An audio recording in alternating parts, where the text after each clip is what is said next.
Hello everyone, welcome to our YouTube channel. जो हमारे videos हैं वो टोटली मैकमिलन बुक से अलाइंड हैं। एज वी नो कि हमारे काफी सारे फ्रेंड्स जो हैं वो वर्किंग हैं, तो हम लोगों ने वीडियो को काफी टू द पॉइंट रखने की कोशिश करी है। साथ ही एज वी नो कि एग्जाम जो है वो ऑब्जेक्टिव पैटर्न पे है, तो हम लोग उन्हीं चीज़ों को कवर कर रहे हैं जहाँ से ऑब्जेक्टिव क्वेश्चंस निकलने के आसार है। साथ ही फ्रेंड्स मैं आपको बताऊं कि जो हमारे एग्जाम का अप्रोच होना चाहिए वो क्या होना है, उसमें आपने फ्रेंड्स हमारे वीडियोस को देखना है और साथ ही आपने एक हैंड रिटन नोट्स बनाना है। अगर आप हैंड रिटन नोट्स बनाने में कंफर्टेबल हो तो वो आपके एग्जाम टाइम रिवीजन में आपकी हेल्प करेगा, क्योंकि आप एग्जाम टाइम में अगर वीडियोस को रिवीजन पर्पस के लिए देखते हो तो वो काफ़ी ज़्यादा टाइम टेकिंग होने वाला है। तो अगर आप वीडियोस देख के नोट्स बना पा रहे हो that is well and good. अगर आप नहीं बना पा रहे हो then you have to arrange a paid notes. Friends again I repeat, you have to arrange a paid notes. It must not be from us, लेकिन आपके पास कहीं से भी एक पेड नोट्स होना चाहिए। You should not rely on any free floating content. So friends what we are offering is our e PDF notes plus MCQs. JAIIB के paper 1 Indian economy and financial system को पढ़ने वाले हैं। इसके module A का जो unit 5 है वो है इंफ्रास्ट्रक्चर इंक्लूडिंग सोशल इंफ्रास्ट्रक्चर। ये एक सिंपल चैप्टर है और इस चैप्टर से कुछ लिमिटेड क्वेश्चंस निकलेंगे। हम लोग उनको आइडेंटिफाई करेंगे इस वीडियो में, क्योंकि ये थ्योरेटिकल पेपर है तो यहाँ से क्या क्वेश्चंस निकल सकते हैं, हमारा फोकस उसके ऊपर होगा। तो फर्स्ट जो है वो है कि कंटेंट्स हम लोग देखते हैं, वो है infrastructures including social infrastructure, infrastructure and economic development, क्योंकि हम लोग इकोनॉमी के ही कॉन्सेप्ट में पढ़ना है हम लोगों ने। थर्ड एनर्जी पावर ट्रांसपोर्टेशन, क्योंकि जो इंफ्रास्ट्रक्चर के एग्जांपल्स हैं और फ्लूइड से कि इंफ्रास्ट्रक्चर में क्या एक चीज़ें आती है, तो आप देखिए roads, airports, ports, utility items. तो ये जो सोशल इंफ्रास्ट्रक्चर है उसके टाइप्स हो गए, education, health care and social, मतलब कि जो कुछ एक ऐसी जगहें होती हैं जहाँ कुछ एक गेम्स कराए जाते हैं या फिर for social awareness. Next concept of social sector and social infrastructure, तो हम लोग इसको भी देखेंगे। Then health, education, family welfare, ये पार्ट ऑफ सोशल इंफ्रास्ट्रक्चर या सोशल सेक्टर है।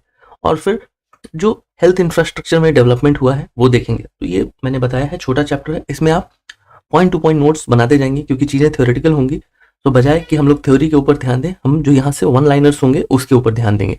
तो सबसे पहले हम लोग एक इंट्रोडक्शन देखते हैं कि infrastructure is the basic system and services that are necessary for a country और एन ऑर्गेनाइजेशन।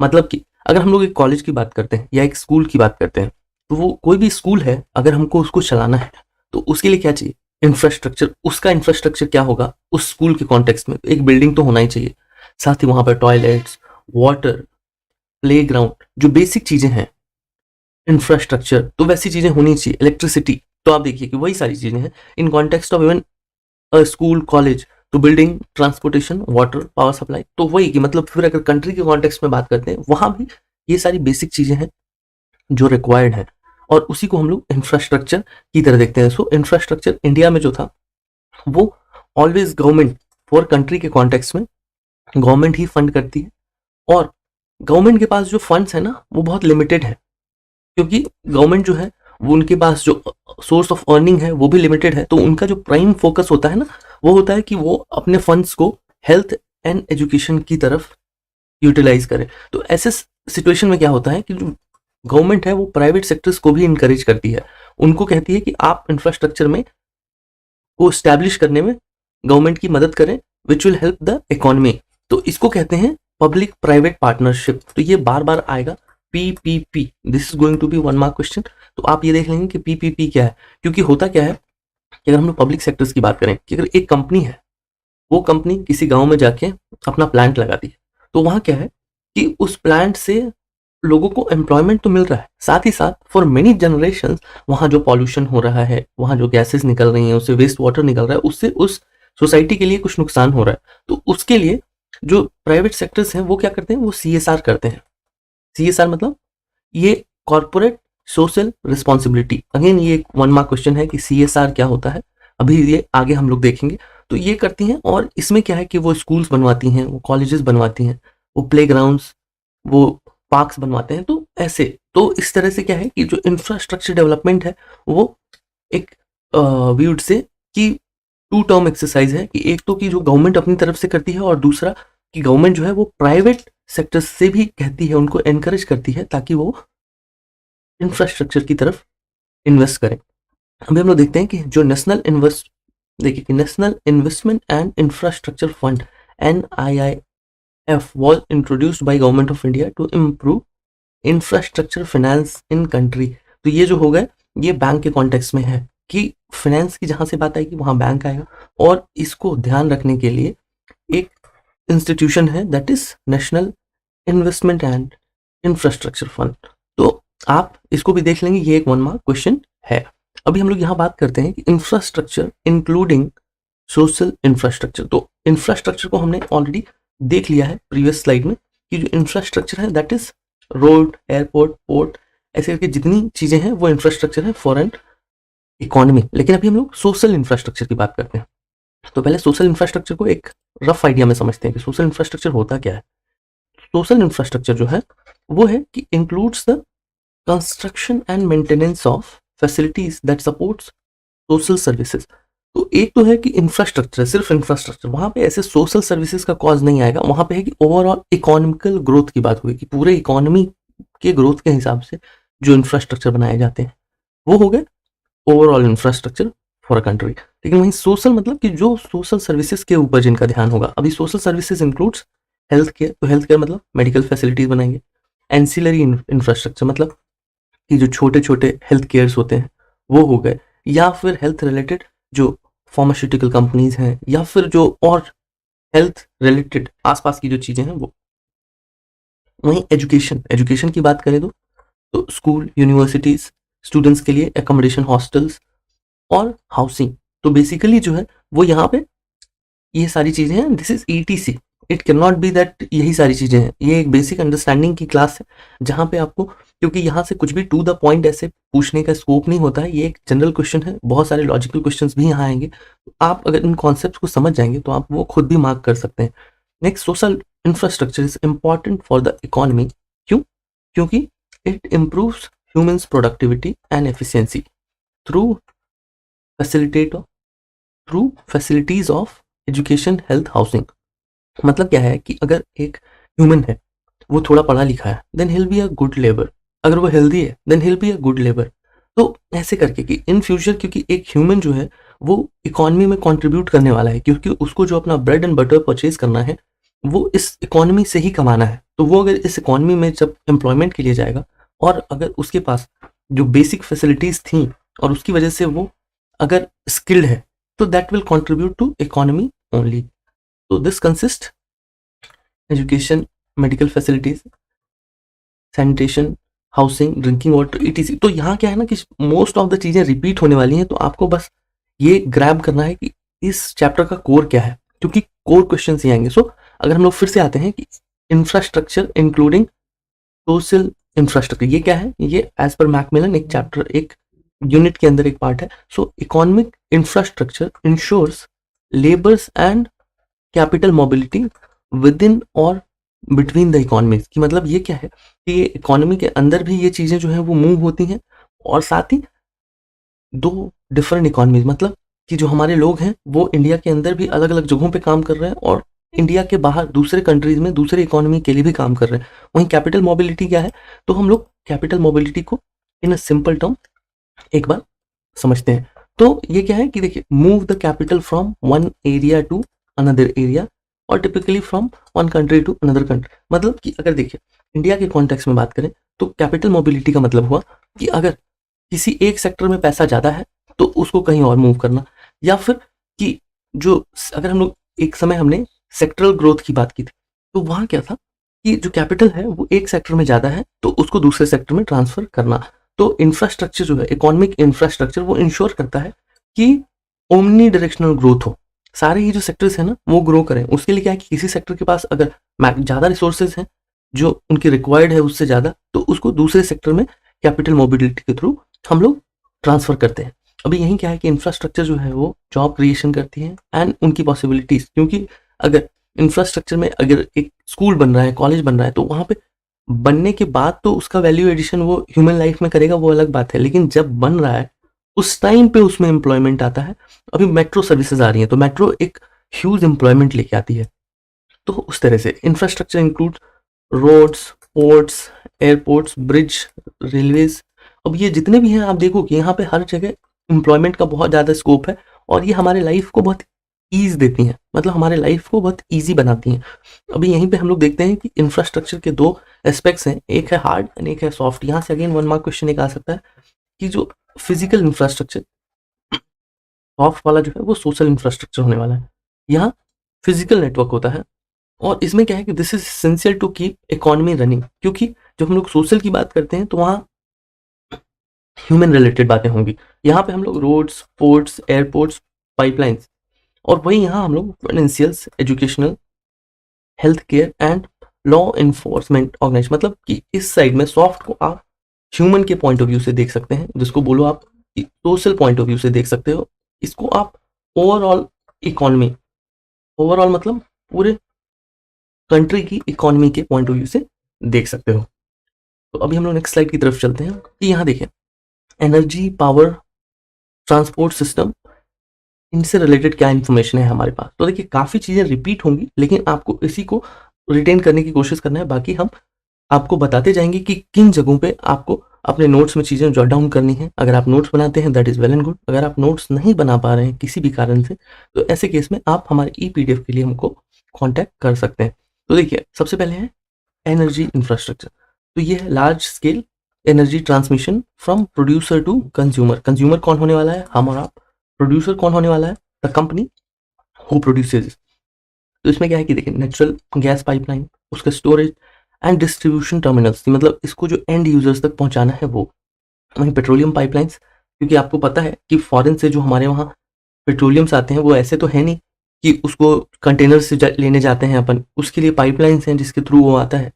नेक्स्ट कि जो कोल है वो कोल का वॉशिंग, क्योंकि जो कोल निकलता है वो कोल ऐसा तो होता नहीं है कि उसको बस तुरंत को यूज ही कर ले, तो उसको वॉश करना होता है, उसको स्टोर करना एंड ट्रांसपोर्ट करना। क्योंकि जो कोल है, फॉर एग्जांपल जो कोल है वो मोस्टली उड़ीसा, झारखंड और नियर बाई बेल्ट्स में मिलता है, छत्तीसगढ़ वैसे बेल्ट्स में मिलता है। लेकिन जो इसकी रिक्वायरमेंट है वो even at the bottom of India, that is in Tamil Nadu, Kerala वैसे एरियाज में भी है। तो वो कैसे जाएगा, तो उसको ट्रांसपोर्ट करा जाता है। तो उसके लिए एक इंफ्रास्ट्रक्चर की ज़रूरत होती है। रिन्यूएबल एनर्जीज जो हैं वो such as wind, solar, hydro, geothermal, biomass, biofuel, ये चाहिए। अब क्यों चाहिए ये, क्योंकि अगर हम लोग कोल की बात करें या पेट्रोलियम की बात करें तो ये सारे लिमिटेड हैं, तो हमको इसके ऑल्टरनेट की तरफ भी जाना पड़ेगा। तो ऑल्टरनेट जो है वो रिन्यूएबल एनर्जीज ही हैं।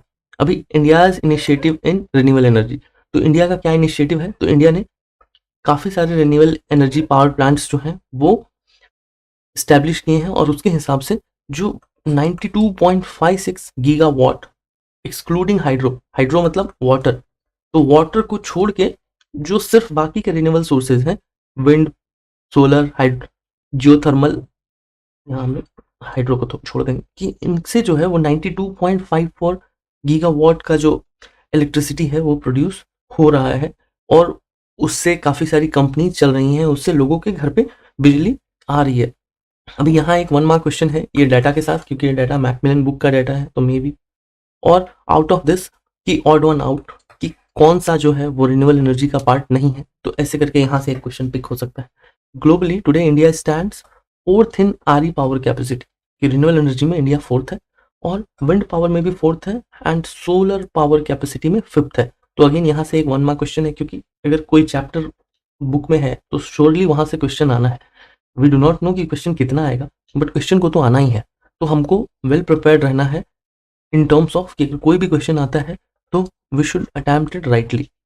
अभी हम लोग वाटर मैनेजमेंट इंफ्रास्ट्रक्चर की बात करें और बेसिकली चीज़ें जो यहाँ हैं वो आपको पहले से पता है, but we are just channelising it. तो this comprise drinking water supply, waste water collection, disposal, drainage system, irrigation system, flood control and other infrastructure related to water.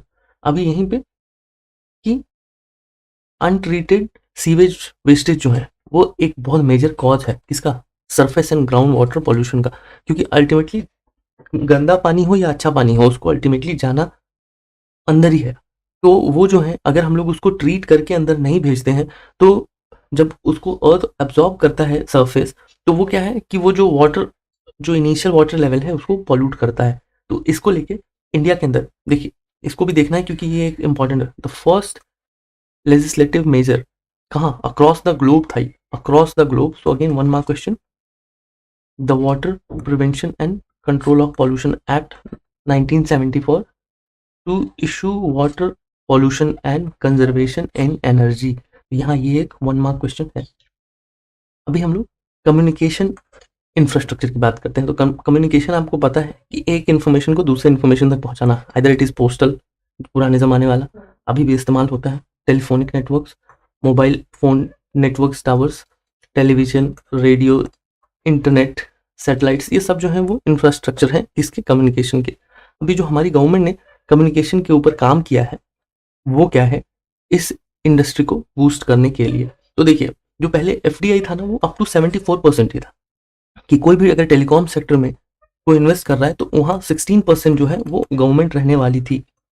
But अभी ऐसा नहीं है. Now it has move to 100%. So 100% FDI can come and telecom sector में invest कर सकते हैं. अभी जो लोग हमारे प्रीवियस वीडियोस को नहीं देखे उनके लिए कि एफडीआई होता क्या है, that is foreign direct investment, and investment made by a company और entity based on the country, based in one country into the company और एंटिटी ऑफ अनदर कंट्री. मतलब कि या तो ऐसा हो कि एक कंपनी जो है वो ऑलरेडी इंडिया में चल रही है और एक फॉरेन की जो कंपनी है वो आती है एंड अपना कैपिटल जो है वो इन्फ्यूज कर देती है इंडिया वाली कंपनी के अंदर.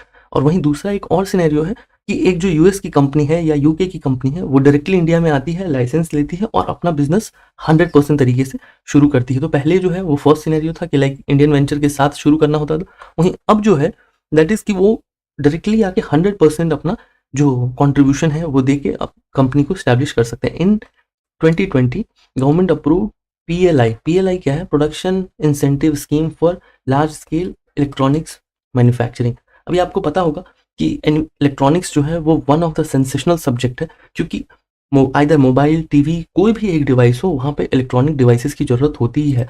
तो उसके प्रोडक्शन के ऊपर गवर्नमेंट का बहुत ध्यान था. इवन हमने अपने जो रिसेंट चैप्टर्स थे वहाँ हमने देखा था कि जो देखिए यहाँ कि recent initiative in MSME sector by government. तो इसमें क्या था, एक पीएलआई था. पीएलआई क्या था कि we were trying to become atmanirbhar, मतलब कि हम लोग इंडिया के अंदर ही चीज़ों को डेवलप करने और मैन्युफैक्चर करने की तरफ ध्यान दे रहे थे. और ये क्या, ये गवर्नमेंट का प्लान है. सो गवर्नमेंट ने एक 1.97 लाख करोड़ का अमाउंट जो है वो एलोकेट किया था बजट 21-22 में.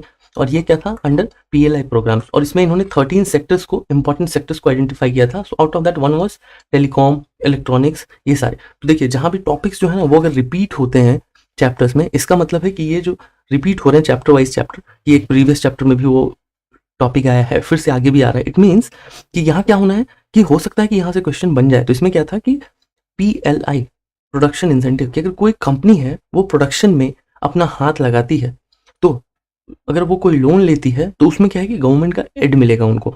मतलब गवर्नमेंट जो है वो उनके कुछ पैसों को माफ कर देगी या फिर वापस करेगी, एक इंसेंटिव की तरह उनको कुछ दिया जाएगा. और उसके लिए आपने देखा है कि एक फंड जो है वो गवर्नमेंट ने अलोकेट करके रखा है. अभी नेक्स्ट हम लोग देख रहे हैं, government has approved a project at the cost of 20,000 crores for creating a national optical fiber network. ये जो है वो ब्रॉडबैंड कनेक्टिविटी के लिए है और 2.5 लाख ग्राम पंचायत को कवर करना है इसमें. और इससे क्या होगा, ई हेल्थ, ई एजुकेशन, ई गवर्नेंस, मतलब कि जो अगर किसी को हेल्थ इश्यूज है, बेसिक कंसल्टेशन चाहिए, तो वो बजाय कि वो एक गांव से चल के 50 किलोमीटर शहर की तरफ आए, सो डायरेक्टली वो उस गांव में ही रह के वो वहाँ से एक ई कंसल्टेशन ले सकते हैं. ई एजुकेशन मतलब ज़रूरी नहीं है कि हर लोग, अभी कोविड ने सबको ई एजुकेशन का इंपॉर्टेंस सिखा दिया है. उसमें क्या है कि लोग जो है उनको ज़रूरी नहीं है कि उनको कॉलेज आना ही है. इफ़ दे वांट कि वो घर बैठ के ही पढ़ाई करें, then that will be also possible with national optical fibre network की. मतलब जैसे अभी जियो आया उसी टाइप से गवर्नमेंट ने भी कुछ प्लान करके रखा है. So that is under national optical fibre network. अभी हम लोग यही देखते हैं कुछ क्रिटिकल इंफ्रास्ट्रक्चर है. क्रिटिकल क्या हो गया, नाम से ही लग रहा है कि कुछ क्रूशियल बात है कि the asset on which broader economy depends, मतलब जो हमारी इकोनॉमी है वो कुछ वैसे सेक्टर्स पे डिपेंड करती है. तो उसको हम लोग देखते हैं. Electricity generation, transmission, gas production, transportation, distribution, oil and oil production, transportation. अभी ये electricity, oil, telecom, water related, food production and distribution, public health मतलब हॉस्पिटल्स एंड एम्बुलेंसेस, ट्रांसपोर्टेशन मतलब overall transportation, either it is railways, airports, harbours means ports, shipping, financial services मतलब banks and clearings, and security services मतलब police and military. तो ये जो है ये एक क्रिटिकल सर्विसेज है। तो यहाँ से अगेन एक 1 mark question, odd one out ऐसे करके आ सकता है।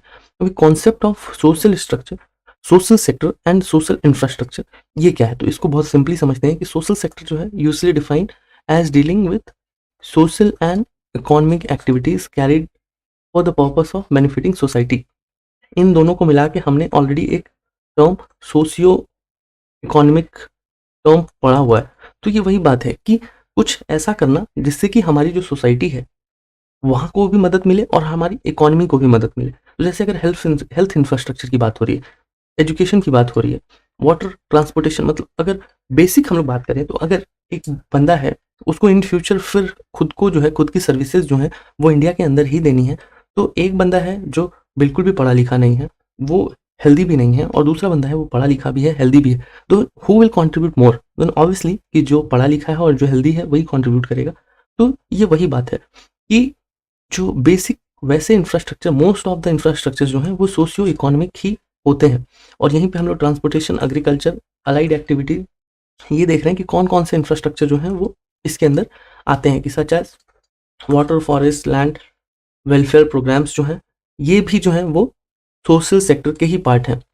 वहीं पे अगर हम लोग ESG की बात करें कि environmental, social and governance refer to 3 most essential factors, तो यहाँ अगेन एक ESG का कॉन्सेप्ट है, ये 1 मार्क क्वेश्चन है। अभी सेक्टर्स जो है, अगर हम हेल्थ की बात करें, मेडिकल फैसिलिटीज, एंसिलरीज, एजुकेशन की बात करें तो स्कूल्स, हॉस्टल्स, हाउसिंग की बात करें तो काउंसिल्स हाउसिंग, डिफेंस फोर्सेस के लिए हाउसिंग। अब अगर हम लोग सिविक यूटिलिटीज़ की बात करें तो community centres, sports centres, local government facilities, water treatments. अगर ट्रांसपोर्ट की बात करें, bus stand, park and other available resources related to roads. Correction and justice की बात करें तो प्रिजन्स, कोर्ट हाउसेस। तो ये क्या है, देखिए ये चीज़ें रिपीट हो रही हैं, ऐसा नहीं है कि आप नया पढ़ रहे हो, हम लोग इसको पीछे भी देख चुके हैं, लेकिन बार बार पढ़ने का मतलब ये है कि अगर यहाँ से कोई भी क्वेश्चन निकल के आता है, ऑड वन आउट क्वेश्चन या कुछ और भी, तो आपको उसको छोड़ना नहीं है। नेक्स्ट जो है अभी हम लोग देखते हैं कि हेल्थ, एजुकेशन एंड फैमिली। तो सबसे पहले हम लोग अभी फिलहाल यहाँ हम लोग हेल्थ को देखेंगे। Health industry includes both public and private service providers. ये हमको पता है क्योंकि हमारे आसपास जो हॉस्पिटल्स हैं उसमें आप देखते होंगे कि गवर्नमेंट हॉस्पिटल्स भी हैं, पब्लिक एंटरप्राइजेस भी हैं और पब्लिक भी है। हेल्थ इंफ्रास्ट्रक्चर जो है वो कोविड-19 के दौरान एक्सपोज हुआ, हमको पता लगा कि ये इतना भी अभी इंटैक्ट नहीं है जितने की हमको जरूरत है एज पर आर पॉपुलेशन। अभी 2017 में एक नेशनल हेल्थ पॉलिसी आई थी, उसमें क्या था कि जो गवर्नमेंट ने है वो 2.5% ऑफ GDP जो है वो स्पेंड करने का प्लान किया है बाय 2025। तो अगेन ये 1 मार्क क्वेश्चन है क्योंकि डाटा बेस्ड क्वेश्चन जो है वो ऑलवेज इंपॉर्टेंट होते हैं। वहीं गवर्नमेंट ने 21-22 में एक प्लान अनाउंस किया, that plan was Ayushman Bharat. तो अगेन यहाँ से एक 1 मार्क क्वेश्चन की संभावना है कि सेंट्रली स्पॉन्सर्ड स्कीम है, इसके लिए जो गवर्नमेंट ने सोर्स फंड्स अलोकेट किए हैं दैट इज 64,180 करोड़। नेक्स्ट जो है इसको नेक्स्ट 5 ईयर्स में इम्प्लीमेंट करना है, and to develop the facilities of primary, secondary, tertiary care of health system. तो ये भी इंपॉर्टेंट है कि इसमें कितने टाइप के सिस्टम को डेवलप करने का प्लान करा गया है।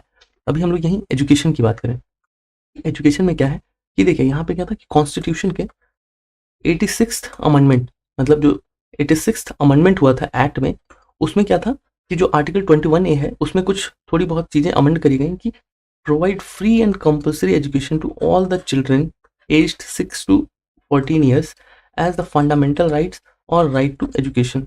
तो ये एक 1 मार्क क्वेश्चन यहाँ से आ सकता है। अभी इकोनॉमिक सर्वे के हिसाब से जो बजट हमारी जो स्पेंड हो रही है एजुकेशन सेक्टर पे, that was 6.7 lakh crore up to 21-23 and it was almost 3.1% of GDP। Again 1 mark question है।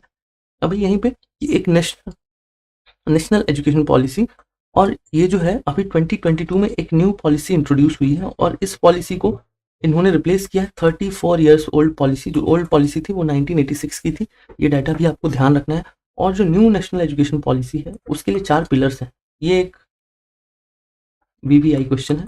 यहाँ पे 4 पिलर्स क्या हैं? Accessibility, equity, quality and accountability. अभी हम लोग ये 4 पिलर्स जो हैं उनको देख लेते हैं कि 4 पिलर, एसेसिबिलिटी कि all childrens irrespective of caste, creed, location, gender should have access of elementary education. ये हम लोगों ने ऑलरेडी पहले भी देखा है राइट टू एजुकेशन के अंदर. Equity offering individual support to each and every student. Quality, deliver quality education to all the students. ऐसे तो होता नहीं है कि एक स्कूल में पढ़ाई हो तो अलग अलग क्वालिटी. तो ये and accountability, it is the collection of policies and procedure use to hold social and district accountable. मतलब कि यहाँ पे क्या है कि एक अकाउंटेबिलिटी का टर्म आएगा कि to improving the educational outcome, कि मतलब एक एक जो स्टेक होल्डर्स हैं उनको रिस्पॉन्सिबिलिटी लेनी पड़ेगी, जिससे कि ये आइडिया लगे कि उनको अपने काम को 100% एफिशिएंटली करना है. जो ओल्ड एजुकेशन लोन मॉडल था उसमें क्या था, 5+3+3+4 ऐसे वाला टर्म था कि पहले 5 तक पढ़ेगा बच्चा, फिर 8 तक पढ़ेगा, फिर 11 तक पढ़ेगा. अभी जो नया वाला है, सॉरी ये जो है ये न्यू स्ट्रक्चर है. पहले जो था वो था 10+2 तक वाला स्ट्रक्चर, उसमें 12 तक पढ़ना था. लेकिन यहाँ क्या है कि पहले 5th तक, 8th, 11th एंड फिर 4 जो है वो ग्रेजुएशन मिला के क्या है कि उनको पूरा का पूरा जो कोर्स है उनका वो कितने साल का हो गया, 5 3 8 3 11 15 ईयर्स के लिए उनको पढ़ना है. That includes 12 years and 3 years anganwadi. तो उनको जो 3 ईयर्स जो है उनका वो उनका प्री स्कूल में आंगनवाड़ी जो है वहाँ निकलेगा. अभी यहीं हम लोग फैमिली वेलफेयर की बात करें तो primary goal of family welfare programmes is to establish the population. ये हमको पता है, इवन पोस्ट इंडिपेंडेंस हमारा जो मेजर कंसर्न है वो पॉपुलेशन है. टाइम टू टाइम हम लोग इसके ऊपर काम करते रहे हैं. And to offer high quality health services including nutrition and the right suggestion to pregnant women and childrens. वहीं हम लोग 1952 में देखेंगे कि India became the first country in the world to implement a national program of family planning. ये again एक 1 mark question है जो काफ़ी इंपॉर्टेंट है. अभी हम लोग कुछ फंडामेंटल्स देखते हैं फैमिली वेलफेयर प्रोग्राम के. सो एक्सेप्टेंस ऑफ फैमिली वेलफेयर जो है वो वॉलेंट्री था, ये कंपल्सरी नहीं था. और इसमें क्या क्या प्रोवाइड करा जाता था, integrated maternal and child health care और फैमिली प्लानिंग सर्विसेज. वहीं पे effective information education and communication, मतलब लोगों को अवेयर करा जाता था कुछ एक चीज़ों को लेके. क्योंकि आपको पता है पोस्ट इंडिपेंडेंस जो हमारी लिटरेसी रेट थी वो भी कम थी, लोगों की समझदारी पे जंग लगा के चले गए थे अंग्रेज. तो उस हिसाब से कि हमको एक ऐसा अप्रोच लेना था जहां ग्राउंड लेवल पे चीज़ें चेंज करी जा सकें. एंड दिस पॉपुलेशन मैनेजमेंट जो था वो कोर था इस चीज़ का. तो ओवरऑल जो वी वुड से कि जो पूरे इस सिचुएशन का जो फंडामेंटल गोल था फैमिली वेलफेयर प्लानिंग का वो था पॉपुलेशन मैनेजमेंट. सो यहाँ आप समझ गए होंगे फ्रेंड्स, ये एक पूरा थ्योरेटिकल चैप्टर था, ये एक छोटा चैप्टर था. एंड आई होप कि आप यहाँ से नोट्स बना पाए होंगे. अगर आपने नोट्स बना लिया है that is well and good. Otherwise आपको हमको कांटेक्ट करना चाहिए या फिर आप किसी को भी कांटेक्ट करके एक पेड नोट्स लीजिए. You should not relay on free notes, क्योंकि फ्री नोट्स काफ़ी चलते रहते हैं आपके व्हाट्सएप टेलीग्राम पे आते रहेंगे, but that won't help you, क्योंकि वहाँ पे कुछ डाटा ऐसे रहेंगे जो कि अपडेटेड नहीं रहेंगे. और मे बी आप क्वेश्चन में जब एग्जाम में उसको मार्क करके आते हैं तो आपका एग्जाम 1 और 2 मार्क्स के लिए रह जाता है. तो better you should go for a paid notes और आप अपना एक हैंड रिटन नोट्स बनाइए. सो फ्रेंड्स, आई होप आपको इस वीडियो से थोड़ी क्लैरिटी मिली होगी. अगर ऐसा होता है तो हमारे वीडियो को लाइक कीजिए, हमारे चैनल को सब्सक्राइब कर दीजिए. Thank you so much.